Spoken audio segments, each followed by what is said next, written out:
आज हम उस देश की बात करेंगे जहां 1 साल पूरा हो चुका है हिंसक संघर्ष का। जी हां, आज हम बात करेंगे सूडान के बारे में। 15 अप्रैल 2024 को सूडान में चल रहे हिंसक संघर्ष को 1 साल पूरा हो गया। देश में साल भर से हिंसा का यह दौर इतना खतरनाक हो चुका है कि लोगों के सामने अब भुखमरी, बेरोजगारी जैसा बड़ा संकट गहराने लगा है। आधिकारिक आंकड़ों के मुताबिक सूडान संघर्ष में अब तक 14,600 से ज्यादा लोगों की मौत हो चुकी है। इतना ही नहीं, इस जंग ने लगभग 10.7 लाख से ज्यादा लोगों को बेघर कर दिया। इस युद्ध से पूरे देश का राजनीतिक, मेडिकल और आर्थिक ढांचा ढह गया है। रिपोर्ट्स में कहा गया है कि 46 लाख की आबादी वाले सूडान को 25 लाख लोगों को तुरंत किसी न किसी रूप में मदद की आवश्यकता है।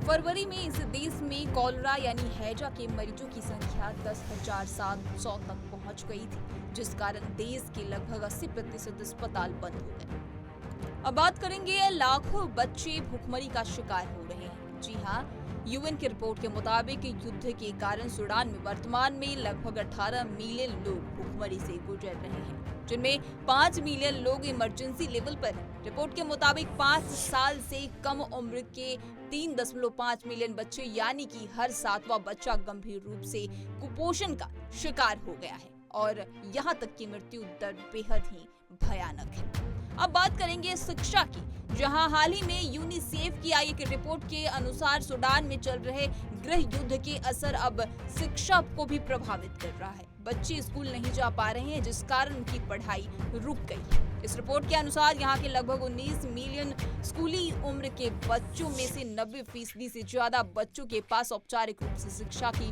पहुंच नहीं है। जाहिर है कि इससे इस देश के भविष्य में सबसे बड़ा संकट पैदा हो सकता है। वहीं आगे इस रिपोर्ट में विस्तार से समझना है कि आखिर इस संघर्ष की शुरुआत कब और कैसे हुई थी।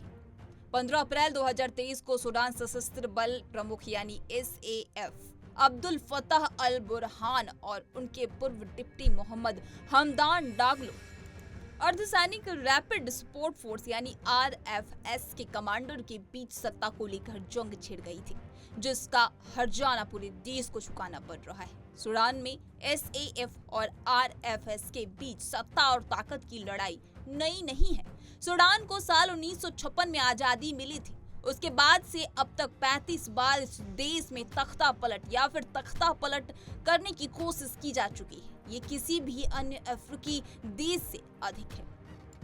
जब साल 2019 में लंबे समय तक तानाशाह उमर अल बशीर के खिलाफ विद्रोह हुआ, उनका सत्ता से बेदखल कर दिया गया, सैन्य नागरिक संक्रमणकालीन सरकार बनाई गई, तो सूडान नागरिकों में एक उम्मीद जागी थी।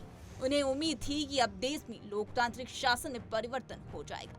लेकिन सूडान के नागरिकों की उम्मीदें अक्टूबर 2021 में धराशायी हो गई, जब अब्देल फताह अल बुरहान ने संक्रमणकालीन सरकार में अपने नागरिक समकक्षों के खिलाफ तख्ता पलट कर दिया। इसके बाद से सेना और अर्धसैनिक बल आमने सामने हैं। फिलहाल देश के सॉवरेन काउंसिल के जरिए सेना के RFS चला रहा है। हालांकि सरकार की असली कमान सेना प्रमुख जनरल अब्देल फतेह अल बुरहान के हाथों में है। वे एक तरह से देश के राष्ट्रपति हैं। वहीं सॉवरेन काउंसिल के डिप्टी और RSF प्रमुख मोहम्मद हमदान दगालो देश के दूसरे नंबर के नेता है। इन्हीं दोनों के बीच सारी लड़ाई है। मुख्य विवाद सेना और अर्धसैनिक बल यानी RSF के विलय को लेकर है। तो वहीं विवाद के बीच सबसे बड़ा सवाल है कि करीब 1 लाख की तादाद वाली रैपिड सपोर्ट फोर्स का अगर सेना में विलय हो जाता है तो सभी का नेतृत्व कौन करेगा? क्या सारी शक्ति जनरल अब्देल फताह अल बुरहान के हाथों में होगी या मोहम्मद हमदान दगालो के हाथों में? इसी के साथ अब देश में कई जंग चल रहे हैं। आपको बता दें कि वर्तमान में विश्व में जंग के 4 मोर्चे खुल गए हैं। इसमें रूस और यूक्रेन का नाम सबसे पहले आता है। यहाँ सालों से जंग चल रही है। तो वहीं इजराइल और हमास से भी लड़ रहा है, तो दूसरी तरफ अब ईरान सामने आया है। इसके अलावा यमन में सऊदी अरब की ईरान से अलग लड़ाई हो रही है। इस तरह की तमाम जानकारियों से रूबरू होने के लिए punjabkesari.com को लाइक, शेयर, सब्सक्राइब करना न भूलें। धन्यवाद।